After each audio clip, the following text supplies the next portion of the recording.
Hello and welcome to episode 2 of this 5-part series on the top 5 mistakes that Photoshop users make when they first start using Photoshop. So probably the second biggest mistake that I have seen users make when they're working with Photoshop documents is not setting up the right color mode or not saving in the right color mode.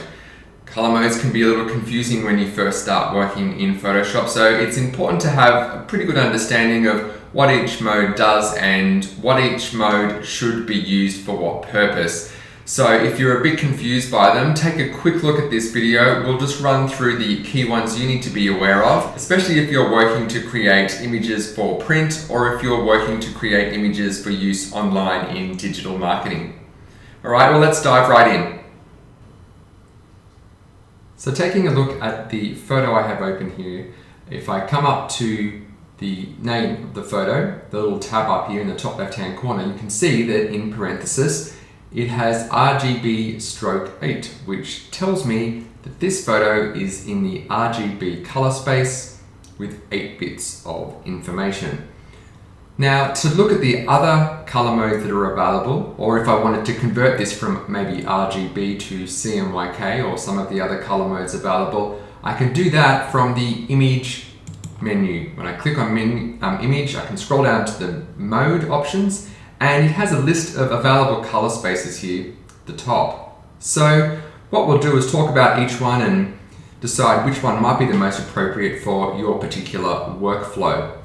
I'll actually jump into another document, or come out of this and go into the document that I've got open here, which illustrates basically what each color mode does. So starting from the top here where we've got the bitmap option, as you can see, my bitmap on the left here is purely black and white. So it gives us, or it breaks the image into either a black or a white pixel. You don't get those gradients of grey that you get in the next image, which is the grayscale.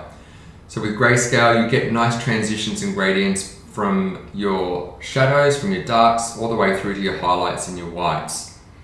Then we've got our duotone mode. Now this mode is where you can add 2 or more colors into your image. So you might have 2 or 3 colors to create maybe a sepia look, or in this case, more of an inky blue sort of tone that you've got going on in the shadows there.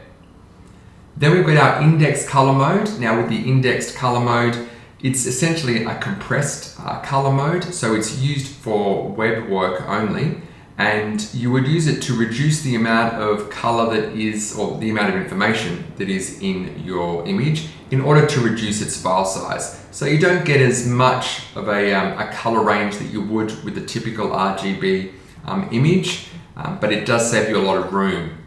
Now looking at the RGB image next to it, you can see that this one has more color available and is a little more vivid or brighter in color.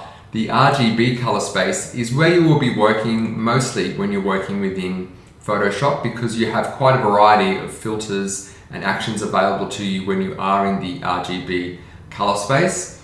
And if you're doing web work, if you're creating images that are going to be used online, then you'll generally save your image as an RGB image. Now coming across to the second last one there, the CMYK color space. This is the color space that you'll be working in when you're working within a print environment. So if you're working on images that will be used for maybe being placed into an InDesign document for publication, or placed into other marketing collateral that will be printed, then the CMYK color space is the color space that you will convert to when you've finished editing within Photoshop. Generally, you'll stay in RGB until you're about to save it in a format to be used in potentially a program like InDesign or Publisher, and then you'll save it as a CMYK document as the last step before taking it into those programs so that it prints correctly at the printer's end. And then finally, we've got our LAB color space. So with LAB, essentially this is a large file size. It's used by professional and commercial photographers. It has a wide color range, so there's a lot of information in there, and unless you're doing that high-end and commercial photography work, it's probably too large a file size to be working on if you're just working on general marketing collateral. So the two main color spaces that I would like you to be aware of after watching this is that you've got this RGB color space for working while you're in Photoshop for the most part, and then you've also got the CMYK color space if you are working within a print environment. So when it comes time to convert your image from RGB to CMYK, we do that from the image drop down menu, come up to image, we go down to mode, and it's just a case of simply clicking on this CMYK option here, and it's now converted the image to CMYK, and I'm ready to take it into a program like InDesign. One other thing to be aware of when we're talking about color modes, if I come back up to image and then come down to mode, you'll see at the bottom here we've got 8, 16 and 32-bit channels available. For the most part, if you're downloading images from stock photography websites, they will most likely be an 8-bit channel, and those 8-bit channels, they contain a lot of information of color, however not as much as a 16 or 32-bit channel. It's essentially how much color information there is available to display for print for each pixel.